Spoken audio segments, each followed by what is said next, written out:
Today I'm with Nika Underwood. How are network marketers like us supposed to rank, advance, and build a downline without begging our friends and family or having supermodel good looks? My mind was blown when I realized that the top network marketers aren't calling their friends and families to invite them to lame hotel meetings and in-home meetings. I've spent the last 2 years learning from and dissecting the system that top earners in the industry use. Follow me on the journey as I continue to learn and implement the top marketing tips and strategies to grow my downline. This is Sarah Peterson, and you're listening to MLM Marketing Explosion. If you've been watching the podcast or you've looked at, what's going to be in the summit in the book, you'll notice that it's really men heavy. I've got a lot of these really strong, awesome men and not a lot of women. And it's partly bothering me because it's like, where are all these girls that are so awesome? And it's also kind of, no offense to you guys out there that are listening, but it's also kind of exciting me because there's so much room as a girl to step in and be this leader. I'm super excited for you guys to get to know Nika. She is amazing. I'm going to forget everything that she's good at because she has a big, long list, but she's awesome at doing Facebook ads.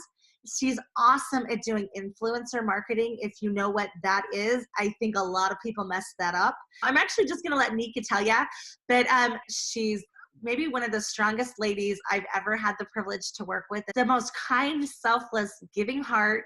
And don't let her cute little small stature fool you because she's like lying. So anyways, without further ado, Nika, I know we were talking before we officially started and you were telling me a little bit about your background. You want to fill them in too?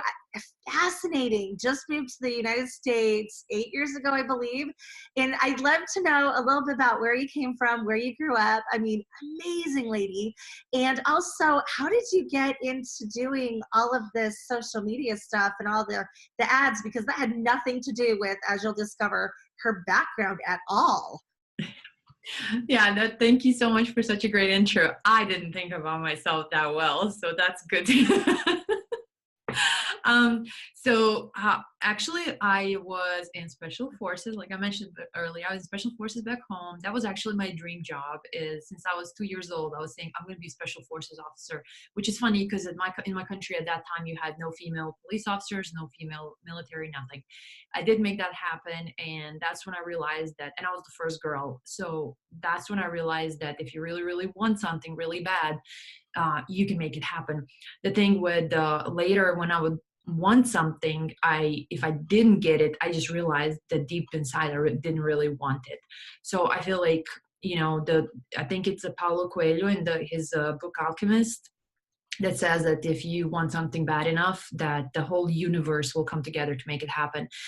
So once I moved to the States, actually before I moved to the States, I was in Africa and we had a lot of downtime because we were working 8-hour shifts and I was training their SWAT unit. But once you're off your shift, we had the curfew. It wasn't really safe to go places. So we just all of us either hung out, went to the pool, or, I'm not a party person that much. So I was like, okay, let me see how I can make money on the side, and what else to do but the computer, right? Because you couldn't do anything else there. I started looking for making money online, and this is 2009. And I discovered this program that was letting you build a website that's really great with SEO. So Google was really simple to beat. If you have good content, you would get all the traffic you want. I find the niche I want to make a website in, made the website. And that's how I got into it. I learned SEO from this system that I was using. I learned a lot about social media, not as much as now because social media wasn't even that big as it is now, right? It wasn't saturated. It was it wasn't as easy as, 2005, but it was way easier than it is right now. And then I made that website. I learned a lot. I sold the website eventually. And then in 2011-ish is when I actually feel like is my really starting year. I started blogging about blogging or blogging about making money online. It was really good. Some of, I won this traffic generation contest. It was with the best traffic generation post on, at the time, very famous marketing blog. I was just doing really great. However, my life circumstances changed in 2014 and I didn't feel the marketing was a stable enough income. So I moved to South Florida and I was like, okay, this is not stable enough and I need to get a job. So since 2014 until recently, I actually went from one marketing job to another. And as that allowed me to learn crazy. I had the chance to, work with influencers all the way up to Kardashians. I had a chance to run millions in ad spend every month, like throughout the jobs I was doing, built influencer programs. And I was always working on the side, still doing my, marketing hustle for the little time I had, because at the same time I was doing martial arts, competing, and so on. And so this year, actually 2018, that was last year, a couple months ago, I was working for Grant Cardone. And my boyfriend was originally living in North Carolina. I was in Florida. We were traveling back and forth a lot. And I was getting clients, I still had clients on the side. It was just hard to build business on the side. I feel that especially moms, I don't have kids. I only have doggos. So I feel like every mom, especially with little kids, that's managing to have a full-time job and build a business on the side is a champion, because I just could never really build my business fully on the side, because I would, expand all my marketing energy at work for 9 hours and then come home, and I was just like, okay, I can handle 1 or 2 clients and that's it. But I always knew if you can have 1 client, if you can make $1,000, you can 10x that. You can get 10 clients, 100 clients, and go up to, crazy amount of income. So my boyfriend and I got talking and decided that, we need to move in together. And because he actually has a house here in North Carolina, Miami was just like really mentally really hard for me. I decided to actually move here instead of him having to like uproot and come to Florida. And that's when I left my job at Grant Cardone's. That's been like 3 or 4 months. I replaced my income like the very next month, because then, what I had to do is just focus on clients and, delivering and getting better at everything I was doing. So that's much easier. I feel like I don't think you should ever jump into it without having some backup plan. And my backup plan was my boyfriend. He's an executive, has a good job. So I didn't have to worry if I fail that it's really going to be a failure. But having the ability to focus on my business 100% is what really flipped everything in a month, and in a month I was like, okay, this is great, replace my income and more, and just had time to like brush up on some skills. And so that's kind of like my marketing road. Like I said, like you said, actually influencer marketing is my specialty because I've built probably over 50 programs.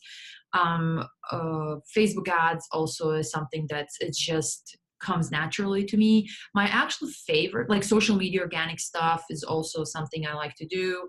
Funnels, of course, because everyone likes to do funnels. My actual like main thing that I love to do is strategy, and that's get on the phone with people, look into their business, and then create the whole strategy for them to how to grow the business, and then do they even a lot of people will be like, well, I heard about ClickFunnels, so I think I need a funnel, and then when we look at it there, if you have like one product and your website is very simple, just build your authority in that industry. You may not need a funnel. It's not one solution is good for everyone.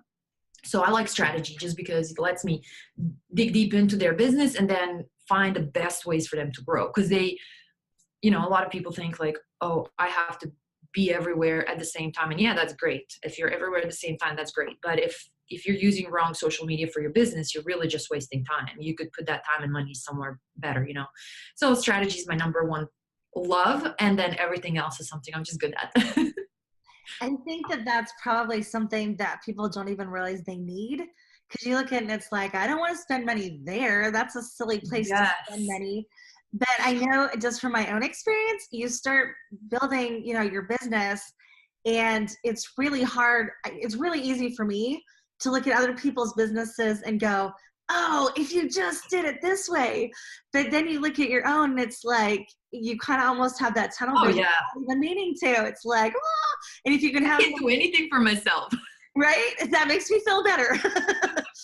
Because because you look at it and you're like, I don't know, I think I'm right, but you don't have that outsider perspective. And I think sometimes you end up spending more money trying to figure out how to channel it in than you do if you just go and say, tell me which direction I want to go.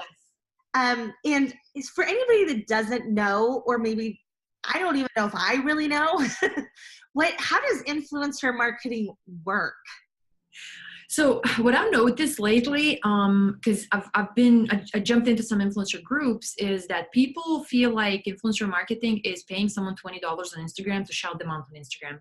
It's really not influencer marketing. It's just shout out, and it's like an ad technically. And I feel that if you don't have a budget to build a real influencer program, you should probably just do Facebook ads. The influencer marketing is really getting someone that actually influences people to talk about your brand. And most people don't influence anyone. So a lot of people now, users of social media, say they'll pitch to a brand and say, well, I'm a micro influencer, because they have 500 or 3,000 followers on Instagram. There's, it's funny to me, like I can't say there are no micro influencers, but I feel like there aren't. You either influence people or you don't. And if you have 500 people on Instagram, most likely those are your friends and family. And most of those people can't even influence their friends and family. So think about yourself. Like if you were to use new shampoo, right? And tell all of your friends and family, you need to buy this shampoo. Are you going to influence them? How many of them are really going to say yes? Because if you were actually influencing them, you could join a multi-level marketing group and sell crap load of stuff. You'd be really, really successful. The problem is people don't have influencer on others, and what I'm seeing is that a lot of people think of influencer marketing as, well, I'll just get a bunch of social media accounts that are of certain size or certain engagement and pay them to shout me out. It doesn't work like that. And to be honest, and especially with Instagram, the way it developed, is you can have an account that has 2 million followers shout you out and you get like 5 followers maybe. Not because it's just people are not falling for that, go follow this person and so on.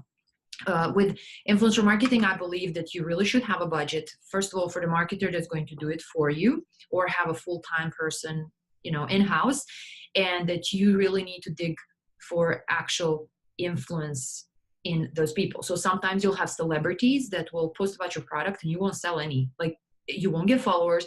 You won't really get any jump in sales or so on. Who's an influencer? It's Kardashians. Now, not everyone can afford Kardashians, but one of the companies I worked with, we used a model that most people don't know about. I don't think she's even like a runway model. She's just an Instagram model, but she has crazy influence in Middle East. So she posts something, the Middle East audience, her Middle East audience is going to go nuts to buy it. That's a real influencer. Most people, she's a big on Instagram, but most people don't know her, And so I think it's a very hard marketing part of marketing to be in. And then, if you're buying shout outs, that's not influencer marketing. If you're hiring people that are having, 500 followers on social media, that's not influencer marketing. The one thing you can do is find someone that has a really good potential and grow with them, or focus on people that are doing other networks. Instagram is just harder to convert. Not saying you shouldn't, because we have like crazy amount of success and sales from Instagram with different programs. But there are other, people are focused like, Instagram influencer marketing. Yes, that's Instagram. That's people that have at least 10,000 people there on followers, and I have to pay them, $1,000 per post. People have completely wrong idea on how much they should pay to influencers or accounts and so on. So influencer marketing is awesome. It just costs. To do it right, it costs. And for most people, I would tell them just do Facebook ads. You might as well. That actually brings up a debate that is not really a debate, but there's such a big difference between popular and influencer. Mm-hmm. And I think people kind of mix that up because it's like, well, I'll be popular if I have X amount of followers, but I know, spoiler alert for people that don't know, you can buy likes for pages. Oh my God, yes. That does not mean that you're an influencer. It just means that you bought somebody's like. Numbers, yeah. Yeah. Is there a way to kind of know who's the influencer that you kind of want to be paying attention to, or who's just kind of? Sometimes you don't really know how they're going to convert until you pay them. We've had one girl that's she's sort of like a rapper musician, I guess, and she's kind of popular in that music circles. She converted better than a bunch of like bachelor from that show Bachelor and all that. Like she sold crazy. It's incredible. At the same time, we had this girl, is just gorgeous pictures, everything's great, 200,000 followers on Instagram.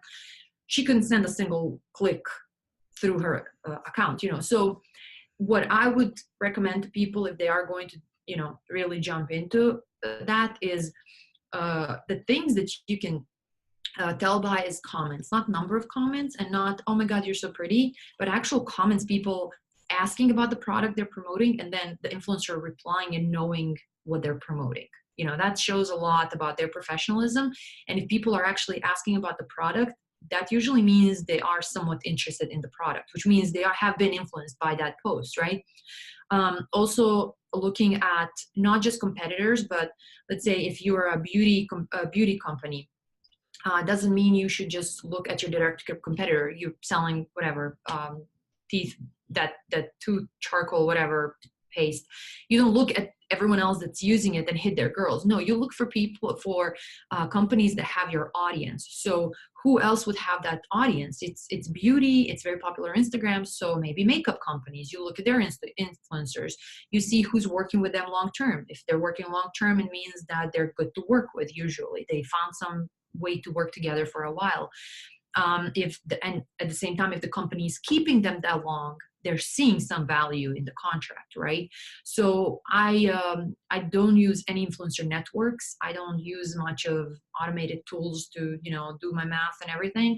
All of my influencer marketing work is really like focus on the company, focus on finding the right influencers. So it's a lot of manual research, you know, but it's the best way to find who's really. Now you will not know who converts by just looking at it. You know, you can ask them to send you screenshots. They can easily doctor the screenshots. They can show you something else. Like you don't even know. Maybe they're converting great for one company and they won't for you, or they're not for others and you pass them, but they will really convert for you. It's just hitting the right, you got to know that they have the right audience. You know, like if you look at the bikini models on Instagram, when I see that they're advertising products for women, most of their followers are men. Like the bikini models should promote like car tires and, you know, car stuff. And honestly, like that's who their audience is. It's men, you know? So that's a big thing that people miss when they're looking for influencers. They just go like, oh, I'm promoting a fitness product and this girl looks fit and, you know, she has 3 million people on her Instagram. In reality, you know, you have the wrong audience. That is such a huge tip. In all actuality, you should probably just go hire Nika. Yeah, I mean, yeah.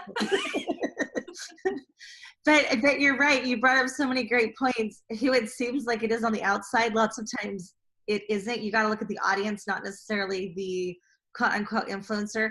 I also like that you threw out that the amount of likes and comments on like a social media post, for example, doesn't mean anything.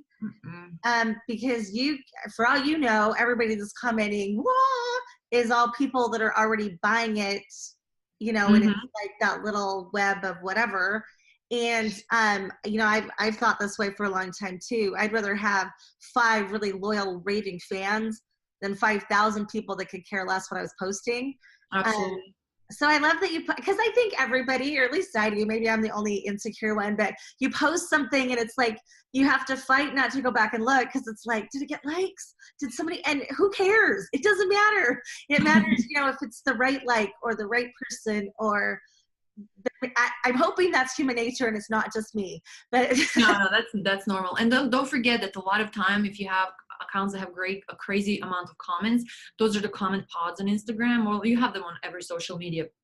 I've done them before, and it's literally just a group of 10, 15, 20, 50 people commenting on each other's posts, which that boosts it up, you know. And it's not a horrible strategy in the sense that it doesn't work. It does work, but for me, it was just too time consuming. And really and truly, like, I don't see the benefit of me and another 15 people doing the same thing I do, commenting on each other's posts. Like, I'd rather have one potential client comment on my post than 15 people that are simply never going to be my clients, nor will I buy from them because we do the same thing, you know. So there's a lot of, I've done it all from the beginning. I did buy followers before, then I realized how wrong was that. And it takes me you buy followers once, it takes me 6 months to recover my account and remove all of them that I bought. And it's not worth any of those. Yes, it's harder to grow with the real way, with engagement and doing the right hashtag strategy and so on. But at the end of the day, after all this time, I realized that, just do what you already know is working. Don't try all these new quick tips and, shortcuts, because there's a reason why they just flop after like a couple of weeks. Everyone jumps on it. It's not working. And so, engagement, hashtags, just be real. And that's pretty much it. I'm noticing, I love being in this seat because I'm noticing there's a common theme, like a huge common theme. There has not been one person yet. And these, you guys, again, these are big influencers. I don't know why they said yes to me, except for that they're all really cool. But you guys, they give and give and give and give and give. And I know when I first started out, 2 years ago, it was like, some of the people that I started following that I thought were these big influencers, and they are big influencers actually, but it was like, we don't want to tell anybody anything. This is like our thing, and we'll tell you just enough that you have to buy the next course, and just enough that you have to buy the next course. And you guys, when you find a real influencer, I'm finding that that's not the case. That it's like, and I know I've done this out before. You guys, you could go spend the next 2 years trying to figure out what Nika knows. But she's always going to be 2 years ahead of you or 5 years ahead of you or 10 years ahead of you. And it's so much easier just to go find that big cheese. It's so much easier to go find the person that already has the answer. And if you have the money, pay them for what they know. And that all comes back around too, because that frees up the time for you to be good at what you're good at. But I'm loving that we're doing this because it's so many different ideas.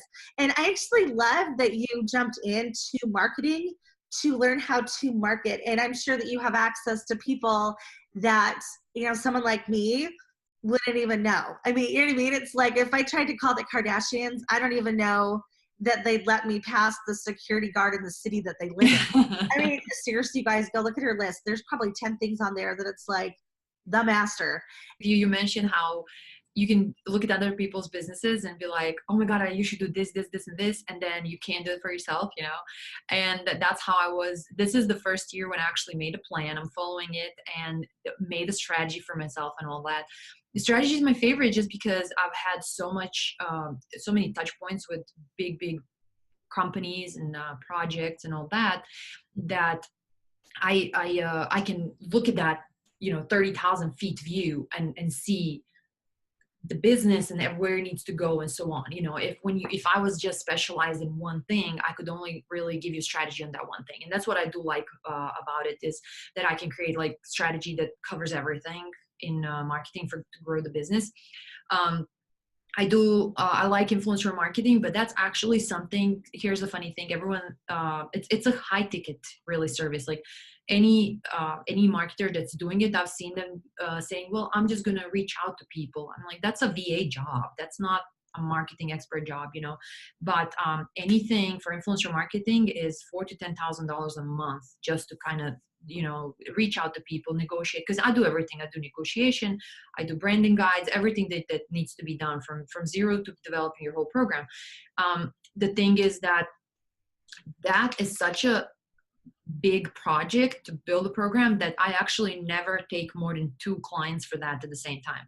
I can handle 20 Facebook ads clients. I can handle 20 social media, organic social media account clients, but I never take more than 2 influencer marketing clients at the same time. And I prefer to have one actually. Facebook ads are fun, like I do like that, but a strategy is just my, like, definitely number one thing. It's just like so interesting to me to dig into everything they have, their online presence, their social media accounts, their ads, their funnels, everything. And then I have the eye for that. When I was working for Grant Cardone, I was originally hired for one thing, and then they gave me like 5 other like areas of responsibility. And one of the things was to review the funnels. So every time a funnel would be created, I was the one that has to, like, I was reviewing it. Like I was checking for typos, this whole sales process. How would this convert? Why did we use this word? And I would be reading stuff and like, something's missing here. I'm like, oh, I don't want this word don't here, you know, stuff like that, and just like reviewing the whole process and making sure it works. So I guess analysis and strategy of a business in as whole is definitely my number one favorite thing to do, you know. Okay, so that brings up how many people would love to work for Grant Cardone. So Yeah, how did you know you what? get work for Grant? It's actually, I feel like it's not that hard, even though I know they say no to a lot of people. So what happened is that I just was wait because I lived close by, right? They only hire in office, so I think that probably, I don't know, maybe 70% of that office actually moved to Miami to work with him. They didn't move for anything else but to work with him. Some of them were chasing him for years to give them a job, you know. And so what happened is like I saw this position they opened that I was very qualified for, and I created a 60-second video and sent it to them. And I sent it like on Sunday night at 10 p.m. And I was like, hey, this is my video, 60 seconds. I want to work for you. And the next day at like 9:30 a.m., they messaged me and says, hey, when can you come for an interview, you know? So it was like literally the morning after the meeting, they opened it and like, oh yeah, this girl, you know. And I went there for an interview sooner than later, because I know with Grant it's all like, let's do it, you know. And I was hired the same week. So it's not easy and it's not hard. It's not hard because if you can sell yourself and you know what you're doing, you're going to get the job. He's always going to try to hire people that know what they're doing, you know.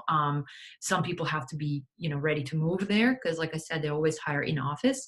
But it's really great, you know. It's a great team, and you get to do a lot of things, you know. They had while I was there, they made the 10X Productions, which are their Facebook ad agency. So I had the chance to work with Grant's ad clients as well, review those landing pages, ads, you know. So that's pretty fun. And I'm just the type that I'll take anything. Like if I would, you know, originally they hired me to run their affiliate program and then an influencer program. So I just worked fast and I was like loving it. So I would finish like relatively fast, and I was like, okay guys, give me more, like give me something else, you know. Like I just always wanted to do more. And that's what they're looking for there. Like his salespeople are crazy productive. They're just like really good closers. The marketing team is awesome. Like everything there is just really focused on production. But it's easy because Grant is always on fire. So he walks in and goes like, okay, let's do this today, and everyone's on it, you know. So I've worked for bosses that just, they don't know what to do, and then it's hard for them to tell you what to do and where they want to go when they are just hoping for the best, you know. And I've had clients that are like that, you know, that just kind of throw things on the wall and hope something sticks, you know. And that's kind of, yeah, Grant is awesome. I know that lots of people, myself included, it's like you want to build something huge that you can walk away from. How much time does Grant really spend in the office? I mean, Oh, more than us, more than anyone else. And if he's out of the office, he's still working on his business, you know. If he's flying somewhere, he's flying to go look at the properties that he's going to buy for Cardone Capital. I feel like he's working all the time. And his wife, like everyone's on fire. They're like just working all the time. But they don't, it seems like they really do what they love. So it doesn't seem like work, you know. They're always smiling. They're really positive about things. And, you know, it's very motivational to look at that, because it drives you. Like when I see how positive they are, and like Elena is just like a queen, amazing woman. Like I just look at her and I'm like, this is the life I want, you know. I'm not worried about having a jet, but that's the type, like, you know, working hard but loving what you do doesn't really feel like work. And that's, you know, I was talking to a client recently and they're like, oh my god, you're up at all hours of night and you're working all the time. I'm like, I mean, I really am not working all the time, but I am working a lot because I love this, you know. And if I have sometimes time where I'm not full of client work, I'll go and pitch people and, you know, learn from other courses that haven't finished. And, you know, this is what I like. I'll watch a movie and I'll be on like social media, not because I can't relax. I can, trust me. If I'm traveling, I can turn everything off. I have no problem with that. But I just love it. You know, I love communicating with people on social media. If I'm watching a movie and you message me and says, oh my God, I really need your help with this social media post because this is what I'm thinking and I'm not sure. And it takes me 5 minutes to help you. I'm not going to miss that much of a movie, but if I help you, I'm just going to be like, I'm just going to feel good that I did something for someone. You know, it's 5 minutes of my day, you know, especially if it's not interrupting with something super important, you know, why not? So that's how I feel like, you know, about Work is not work for me, I guess. And I can totally testify to what Nika said. She is like the most giving, caring, sweetest person ever. She's like hiding her face, but she doesn't. Most of the people, not most of the people, every single person that I've interviewed so far, and I'm pretty darn sure it's going to play out all the way to the end, are just what they're telling you is what they're actually doing. And they're just nice, genuine, humble. And, you know, I know their background, and I got to be honest, Nika, I was scared to death to do this today because I'm like so in awe of you. So it was like, ah! And that's kind of played out with all of these. And every single one I've gotten on, and I'm like, oh my gosh, they're just awesome, and they're human, and they're really who they look like they are, you know, when you see them online. And it's so fun to see that and go, yep, that's how I want to be, and that's what I want to model, and that's how to grow a business. And you mentioned that Grant Cardone knows how to run every single aspect of his business. And I thought that was really cool because you know, I hear all the time, go hire out this and go hire out that and go hire out that. And I absolutely agree with Russell Brunson when he said sometimes it's not the how, it's the who. But I also get stuck in that I think there's stuff that you've got to know because I don't want to just pass off and just hope that they know it, but I don't necessarily want to know all of it. So do you have any guides on what's the balance or... Well, I can just tell you my opinion. I want to just say one thing before I explain this. When you said like all these people are giving, and I feel like I do follow some people that I can tell they're not giving me the secret, you know, and sometimes the secret doesn't have to be something groundbreaking. So I'm not sure why they don't share it, you know, like they'll share only things like, let's say if I'm running ads, you know, there's always some trick you can try, right? And if I'm like following you and even buying from you, like give me the trick, not because I'm not gonna take away from you, but the thing is the trick can make it or break it. You can help me, you give me one little trick, it can completely change things for me. I think people sometimes feel like, oh, there's so much competition, so I don't want to lose. I don't think that I have a little accountability group of 15 of us, and every single person does the same thing. We're all competitors, but I don't feel like that because, you know, my personality is one, and all 15 people, we all have different personalities and want to work with different kind of clients, you know? And so I never feel it's a competition. At the same time, the reason I can like give anything, like the only thing I will not do is sit on a call for 4 hours with someone, give them the whole strategy and everything, and then just, you know, not charge a single dollar. And that has nothing to do with me not wanting to give. It's because if I give them 4 hours for free, how am I going to charge my clients? It's just not fair, you know? So that's the only thing I don't go 100% into, and my son bad, but at the same time in my Facebook group, I'll give every tip I can write or record, you know? So the thing is with giving is, I think why Russell has no problem with giving. Grant, if you look at all of his content, you can learn everything he knows. He doesn't like stop himself from sharing anything, like, you know, the only difference is if you buy his courses, they're very structured. They you know, you don't have to like watch 100 videos and hope you put it together, you know. The reason they can give it is because most people are honestly lazy and they will not put the work in.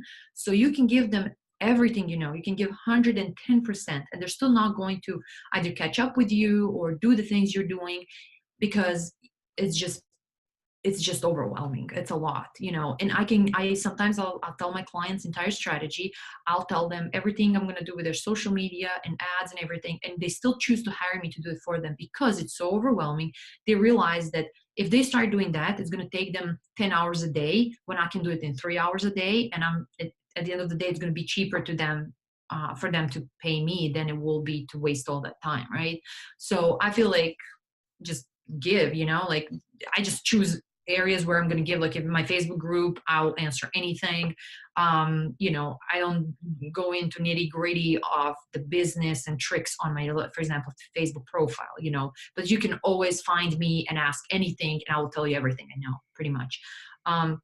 So about how hiring out and so on, like all I see, I've seen a lot of times Russell saying that you should never outsource your marketing. I'm honestly not 100% sure in which sense does he mean.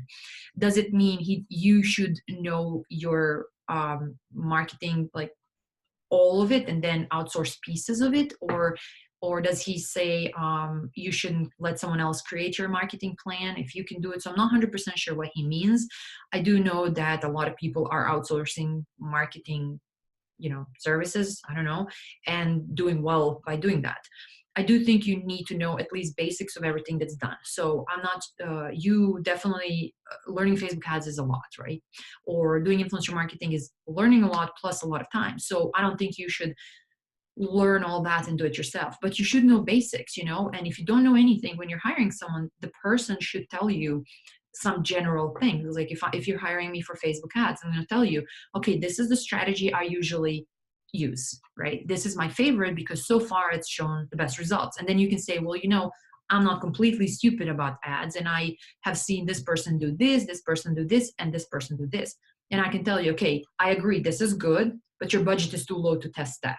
Or I can say, yes, but this person has this kind of service and this kind of product, and it's really completely different from yours. Like, because Shopify ads are different than coaching, ads and so on. So I think you should know some of it. Now, what happened to me before is I've had a client that I was doing great work for them. It was perfect.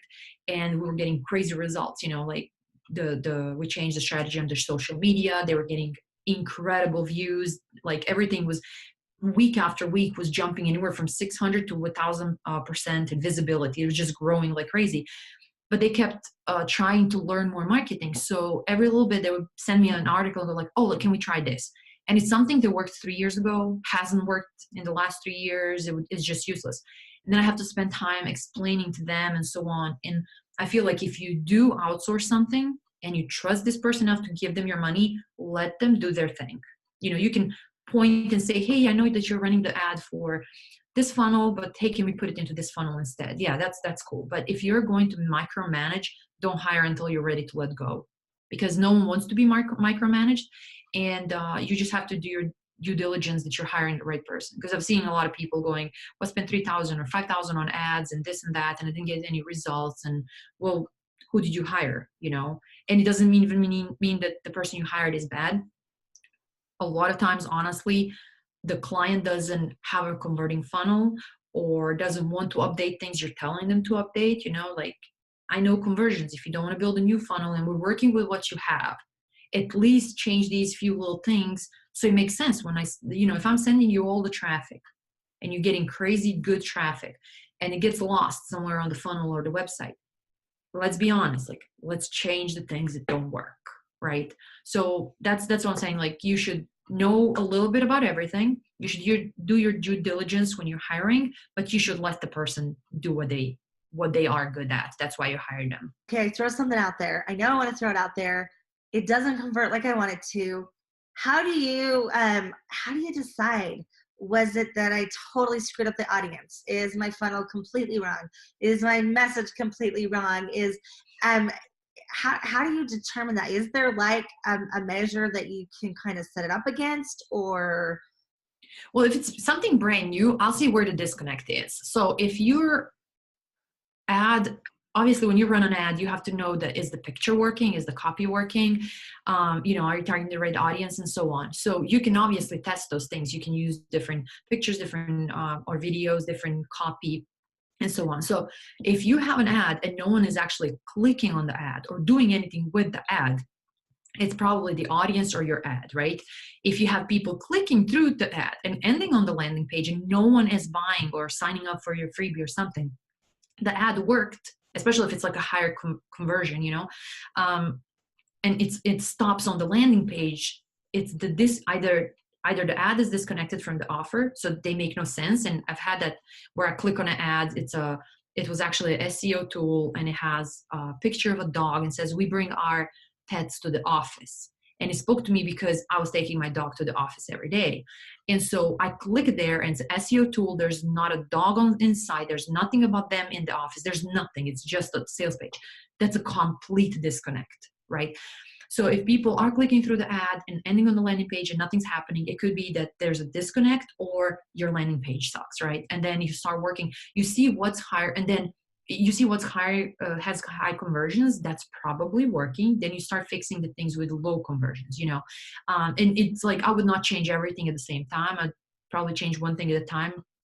If you're having them sign up for the freebie, land on the sales page, and so you have high conversions on the freebie and low conversions on the sales page, then there's a disconnect there.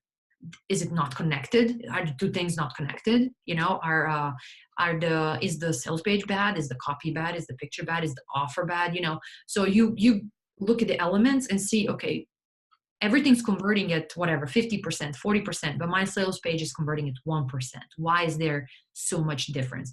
And then usually the easiest thing to do for me is, at first, I'll find 2 or 3 people I know that are perfect for the offer, and I'll make them run through the funnel and tell me exactly what they like and what they didn't like. It's just the easiest way for me to, because I have such a big network, I can always find someone and say, hey, like I'm promoting a parenting book for a client. And I was like, okay, I talked to a couple of my marketer friends that are parents. I said, I need you to go through this funnel and tell me, what would you change? You know, I'm not a parent, you know, my client loved the copy, loves everything, but is he his market, you know? And so I get a couple of parents, they told me what they liked and what they didn't like. And now we're testing a new version, you know? That's pretty much how I like to test it. You can always test with more ads, but most of my clients aren't in the high budget. So I'm trying to get the most results out of the little budget they have. So I'm trying to kind of test other way. You know, you can always put more money in the ads and see, you know, what's going to convert better. But that's the easy, to me, that's the easy way out. If you can make $100 budget convert, it's easy to get it up. But, you know, it's easy to get some results with $20,000, you know, like it's hard to flop and lose $20,000 and not get anything out of it, you know? Is there a magic number that you want to kind of start out with as you're playing with ads? Well, I mean, yeah, I mean, you should start with as much as you can. I'm not like, I've had clients that say, well, I want to pay $1,000 in ads in a day. I'm like, I'm not going to run $1,000 in ads in a day if you never ran ads. Like, I'm going to start lower, test everything. When we have a winner, you know, then we're going to put the money in there. So the minimum that I like to do is at least $5 a day. And that's not even, I don't even like to run like conversions and traffic at $5 a day because it's just not worth it. So $5 a day for me would be more of brand building, video views, you know, just getting you visible on social media. And then, you know, growing your organic side of the social media. There, you can make sales with $5 a day. Don't get me wrong. You can do a lot. You can get clicks for, you know, 20 cents a day, and then they convert because your page is, you know, I'm sure that Russell gets great conversions, you know. It's just that with lower budget, you just have to do a lot of testing, and I'd rather get more views out of more eyes on the brand than 5 clicks that don't convert. Because with 5 clicks, you don't even know what's not working. You need hundreds to be sure what's not working. You know, you need to high traffic. So I feel like getting for a small budget, it's better to just grow the visibility. And then obviously in every ad you do, even if it's video views or whatever, you still put the link there. You're still going to get the clicks, you know. It's just you kind of have to be smart where the money goes, where it's going to be the best used. And so far, that's just my experience, what worked best. You know, I might be wrong, you know, and some people may be doing better with just straight traffic, you know, but for me, if you only have $5 a day and you're, you know, trying to you have no idea if your funnel is converting, you have no idea if your offer is good, it's just a waste of time to send traffic. You have to be sure that it's, you know, you can test it with some organic traffic. And if you're converting on organic, then you put the money in the ads. You grew up in Serbia, you went to Africa, you ended up in the States. You're just learning. Was there ever a point that you're like, I don't even know if, you know, this is worth it? Was there ever a point that you're like throwing in the towel, I'm walking away? Or, you know? Yes, all the time.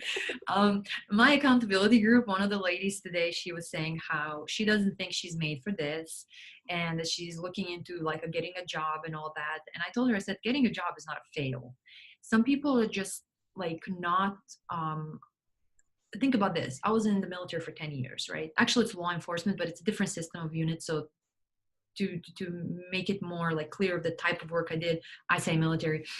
I'm perfect at getting instructions from my commanders. I was like a perfect soldier. You know, I was a firearms instructor. I was like a sergeant, but I really enjoyed having a major above me, right? And some people are just not perfectly made to be business owners that run everything. That doesn't mean they're not going to be successful and they have to be an employee entire life.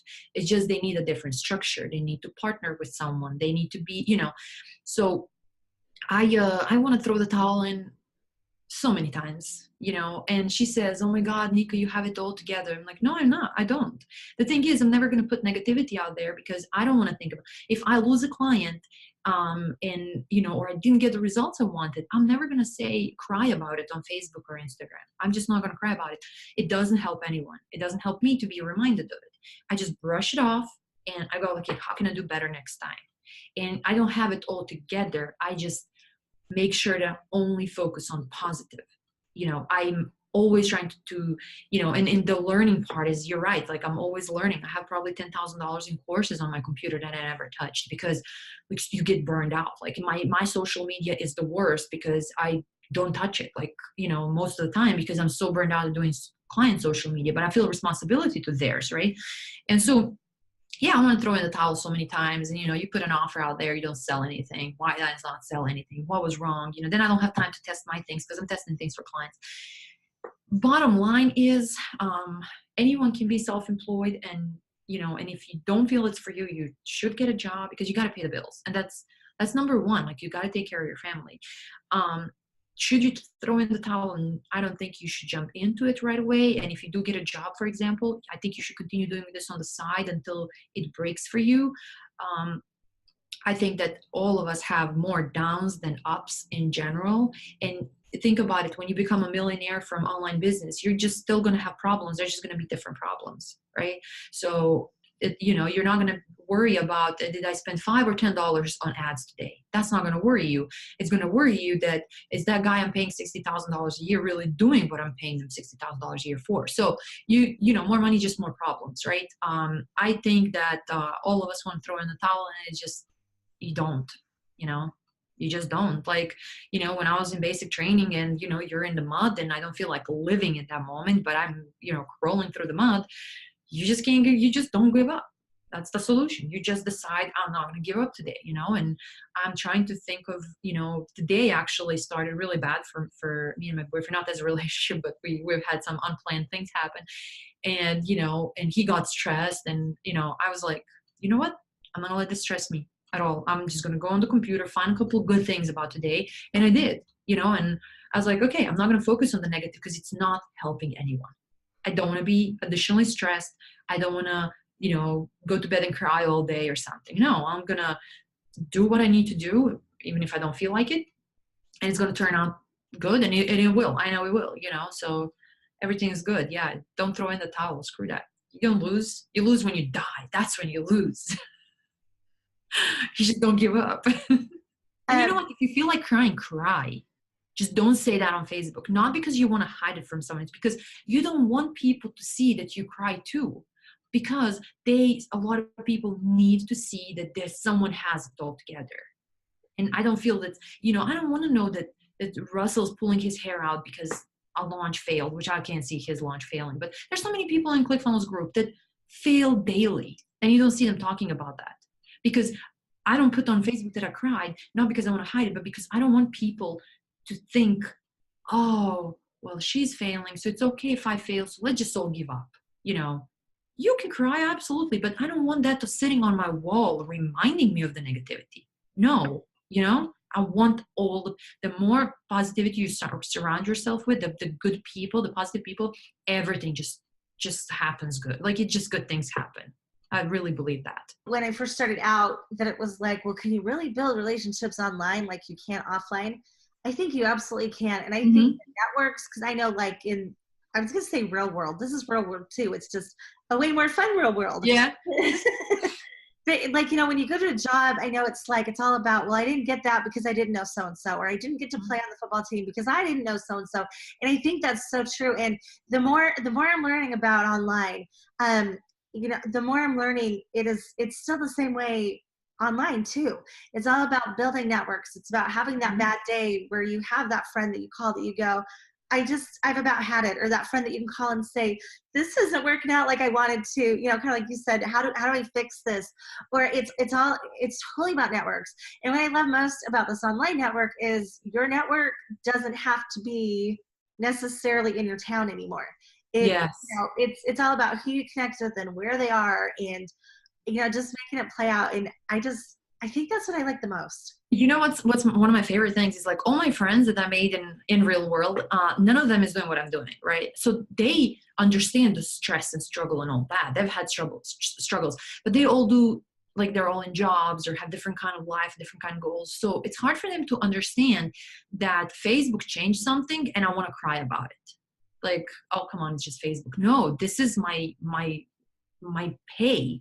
It affects me, it affects all my clients, it affects how I'm going to deliver to them, like, you know. So those things, like my real life friends, they don't understand that just because they're not in this world. Now all my online friends are people that do similar things like me, so it's easier for them to understand this type of struggle, you know, that, you know, Facebook changed their advertising policies and an ad account got banned and now I'm like pulling my hair here, what am I going to do, you know? So it's just that in online you can create your even a bubble, I'll say, that just understands you better. It's you know, that circle. And you know, I cut out a lot of negativity from Facebook, you know, especially politics. Obviously I have my political opinion, but what I did right now, I completely removed people that are on my side but extreme, and people that are extreme on the other side. And I don't look at either one of those. You know, if I have too many of the extremes from my side, I'm going to be in a real bubble. I won't realize what's happening in the world. And then extremes from other side, they just annoy me because I feel like, you know, one of those things when someone's completely disagreeing with you and you're like, how can you be that dumb? Like, you know, and they're thinking the same thing about me. So those things are like completely, you know, removed. Then I have a lot of dog friends because I've had dogs since I've been in the States, and show dogs and all that. And then they'll share like, oh, share this, so this animal is caught because they threw a puppy in the river. No, delete. Once you clear that stuff out of your life, you can create real friendships with people that are similar to you. And I don't agree that you should have everyone that's similar to you. You have to have difference of opinion, but similar in sense that they go through the same struggle, so they understand. You know, like when you know, the freebie I sent yesterday, and people were like looking at it, and one of the girls that does the same thing I do, she said, oh my God, I love your funnel. And she's not my perfect audience, but she does the same thing. And her saying that she liked my funnel, what if I sent it to a friend of mine that doesn't do it? They wouldn't even know what to do with it, right? So you create your circle with people that do similar things, just because then they understand the struggle. Always try to have someone in the circle that's higher up than you, because you do always want to kind of pull up, right? And but also to get thinking about that, you know, people say that if you are here and everyone else is here, they're not going to accept you here. Yeah, but if you keep giving, they will, you know. So just surround yourself with positive people, do similar things like you, and all the struggles you have daily are just going to disappear. You're just going to think about them different. I know with doing clients, like it's totally different to put out a course than it is when you commit to work with a client. I know, especially in the beginning, you just want money so bad. It's like, because it's what you said, you got to pay the bills. And that's the bottom line. If it's, you know, if you can't pay the bills, you can't do it.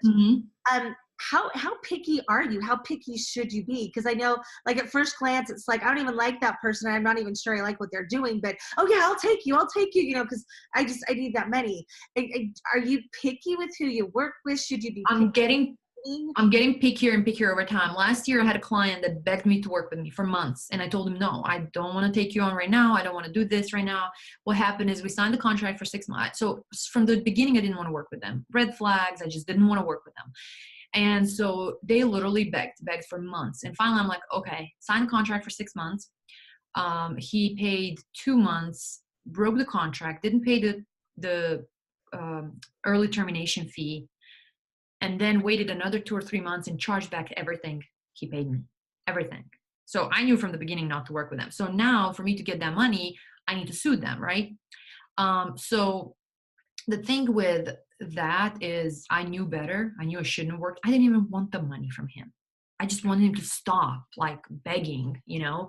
And so the thing with or today I said no to a potential Facebook ad client just because of the way they were communicating. You know, they're like, I sent them just some pricing, didn't even send the proposal, because I figured the thing is their landing page is not good. They don't want to change anything. They just want to run ads. And then, so I'm telling you a specific example to show you like a couple of red flags that are good to pay attention to. So the landing page, like I can't help you sell your product, service, event, whatever, with an ad if your landing page is not good, right? And you don't want to change your landing page. So now I'm setting up myself for failure because I just can't make it happen. I know it's not going to happen. Your landing page is not good. And then they don't want to hire me for 3 months period, which is really what you need to see real results. They want to do one ad. And then she's like, well, show me some of your previous ads. So I want to see if I was scrolling through Facebook, if it would stop me in my tracks. And like, first of all, the ads I'm doing for other clients are completely irrelevant to your business. If you think there's a picture that will stop people in their tracks scrolling on Facebook about your service, why don't you just pick the picture, you know? And so the thing is, like, I'm like having their person that is really desperate to sell the event, doesn't have a converting page, doesn't have the budget to pay me, most likely doesn't have the budget for the actual ads. And even though I told them I'm not going to show you screenshots of my ads, that's my IP, I'm just not going to do that. You know, I can show you stats and put them in context that this is the industry, this is what we're doing. I'm not going to show you my clients screenshotted ads. So at one moment when she started asking more questions, and I just realized that I just not want to do that. So here's the thing, to set up one ad for an account that's kind of new, going to a landing page that doesn't convert, it's going to take me as much time as setting up a complete setup for 3 months contract with a company that's going to be spending $50,000 in ads and paying me thousands of dollars. It's literally going to take me the same time, you know? And so what I started doing is I'm passing on people that sound desperate. I hate it because I know they need me, but I also know I'm not going to bring them the results they hope for. And for many reasons, it's because they don't have the ad budget, they don't have converting things, and so on. So right now, I recently raised my prices, and now I am getting more and more picky. And because I learned the hard way, you know, the guy cleaned my account with the chargebacks, you know, that now I have to pay more to sue him. And, you know, working on one ad or, you know, 2 ads takes me so much time, you know, that I probably could pitch enough people in the time that it would take me to set up everything for them, that I can just get 1 or 2 big clients anyway. So I am picky because when you're desperate, but like if it's me and I need the money, yes, you kind of tend to work with people you don't want to. But I think there's other ways that you should just make that happen. Like, let's say if you're social media manager, just create like a file with social media ideas, you know, and pitch people with that. You don't even have to sell it in a funnel like I do, you know, just create social media ideas and pitch people and say, hey, I have this. Do you think your marketing team would need something like this? And sell it for a little by little, you know. Or if you're a graphic designer, create a couple of graphics and put them on Creative Market and sell them. You know, if you're a photographer, sell your photography on stock sites. Yes, it's small amounts of money, but it's better. Trust me, it's so much better than working with someone you don't want to work with, you know. And now, like, you know, it's just, I'm not gonna work with people that have nothing converting already. And because what they're hoping is for me to save their business. And I can't save your business because you have no offer. You have, you know, I've had clients where I ask them, can you send me information about your product? You know, send me the you know, if it's a supplement, send me the medical research that proves what you're selling so we can sell it. I get nothing, you know. And after a month, well, I don't think this is really working. It's not working. And I told you a month ago, if you don't change these things on the websites and don't provide me with information about the products, I don't know your product as good as you. It will not happen the way you think it will happen, you know? And so I don't want to risk my reputation, I guess, because those people will say that you didn't do stuff for them when, from my point of view, you didn't provide me what I asked you to do as a client, that you need to provide me specific content that I need. So, you know, do you really want to risk that? I don't, you know. So I always try to go step more. You know, if the client says, well, how much work hours you're going to work? Well, I'm not paid by the hour, so I'm not going to tell you about that. But if I pitch them on something that I really plan to work 10 hours on, I'll work 10 hours, then I'll get my VAs to work another 10. So I always go extra, but there's just so much you can do with a non-converting offer or a bad product, So that's where you do want to be picky. There's just other ways of making money. Watch, Gary Vee says, go pick up free stuff off Craigslist and sell something from your house, call a friend and tell them, hey, can I run your social media for like small money this month? Do something. Just don't work with clients that nothing good comes out of anyone's desperation. And I know that there's a lot of people that hate like the social media aspect, or hate or terrified of doing like the calls, or terrified of the closing, or terrified of finding leads. And all of a sudden when you find out that there's this whole world of, wait, I could run sponsored ads and just have people click on my stuff all day long. Does it ever work like that? Or there's skills that you have to have, and there's only one way to learn it, and it's not just throwing up a funnel? Well, I don't think you should ever put all eggs in one basket. And that's how it sounds to me. I mean, you can create the perfect funnel, have the perfect offer, and it sells great. But what happens if Facebook, for some reason, shuts down your ad account, and you create a new one, they shut down that one. And so you lose the possibility to send people through ads. Now you need more eggs in different baskets, right? I mean, great example of that is my sister, actually. She hates to do social media for her website. Her website is fully SEO. She makes great money with it, but it's all Google traffic, right? She doesn't do social media. She just doesn't want to do it for herself. And she does it amazing for clients. That's so funny. But she just doesn't want to do it for herself.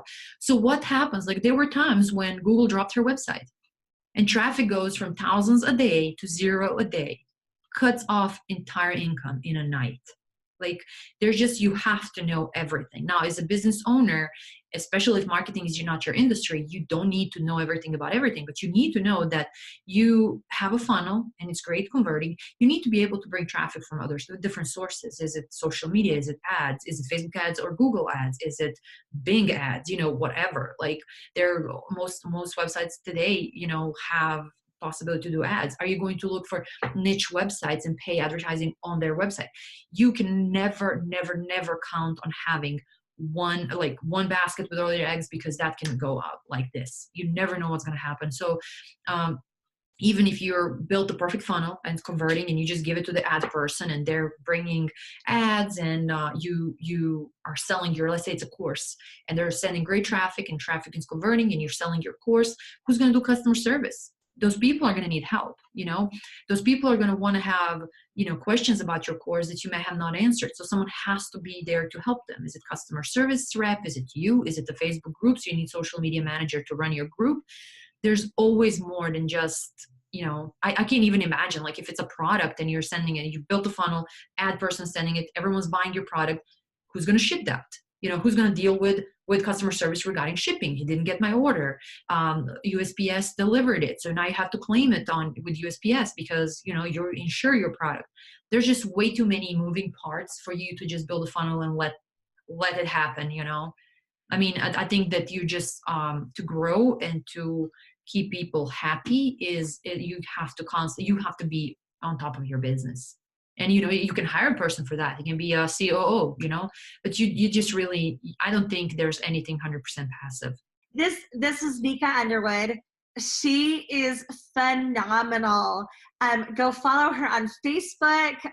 Go join her group, because I think your group is public, correct? Yeah, it's a closed group, but yes, you can find it. Yeah. Okay. Mm-hmm. So go see what she's doing. When you're ready for ads and you're ready to scale and you think you've got something that works, go hire Nika. If you've got some money right now and you're not sure if what you've got works or even which direction to go hire Nika. Because everything just kind of works smoother. It's your network. And she'll instantly up level you because she's Nika. But anyways, I just want to say thank you so much. I appreciate your time. I know you did not have to do this for me. I know you did not have to do this for the listeners and the people that are part of this right now. And I just really appreciate your time. Do you have any one last word of advice you want to leave us with? No, I just want to thank you for this opportunity. I was honestly really honored that you invited me to be a part of this. For all of those that are in business and hate social media and all that, guys, it is a necessary part of this world now. So just get on it. That's pretty much it. I'm just honored to be a part of all this. Are you tired of bugging your family and friends and bumping into the same people all over social media trying to pitch your opportunity? If so, grab your team members and go to www.marketingexplosion.org and pick up your free copy of MLM Momentum. It's going to teach you how to get people coming to you and applying for your opportunity. It's also going to teach you how to get paid for prospecting. See you soon.